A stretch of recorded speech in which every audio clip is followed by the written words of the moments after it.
ഉമ്മ അവൾ എന്നോട് അങ്ങനെ പറഞ്ഞു. എടാ, അവൾ എന്നെ തീരെ മനസ്സിലാക്കണില്ല. ജീവിതത്തിൽ ഒരുപാട് ആളുകളുടെ കയ്യിൽ നിന്ന് വരുന്ന വലിയൊരു മിസ്റ്റേക്കാണ് സ്വന്തം ഭാര്യയുടെ കുറ്റവും കുറവും മറ്റുള്ളവരോട് പറഞ്ഞു നടക്കുക, കുടുംബക്കാരോട് പറയുക.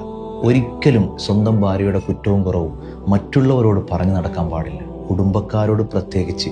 കാരണം നിങ്ങൾക്ക് നിങ്ങളെ ഭാര്യ അറിയാം, ആ ഭാര്യയെ തിരുത്താൻ അറിയാം, ഭാര്യയോട് ക്ഷമിക്കാൻ അറിയാം.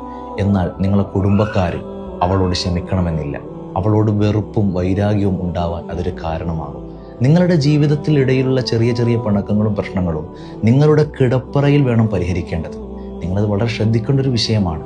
പരസ്പരം അങ്ങോട്ടും ഇങ്ങോട്ടും സംസാരിച്ചാൽ തീരുന്ന പ്രശ്നങ്ങളേ ഉള്ളൂ പലരുടെയും. അതുകൊണ്ട് ജീവിതത്തിൽ വളരെ ശ്രദ്ധിക്കേണ്ട ഒരു വിഷയമാണ് സ്വന്തം ഭാര്യയുടെയും ഭർത്താവിൻ്റെയും തെറ്റുകുറ്റങ്ങൾ മറ്റുള്ളവരോട് പറഞ്ഞു നടക്കാതെ നിങ്ങളുടെ ഉള്ളിൽ തന്നെ അത് പരിഹരിക്കുമ്പോഴാണ് നിങ്ങളുടെ ജീവിതം മനോഹരമാകുന്നത്.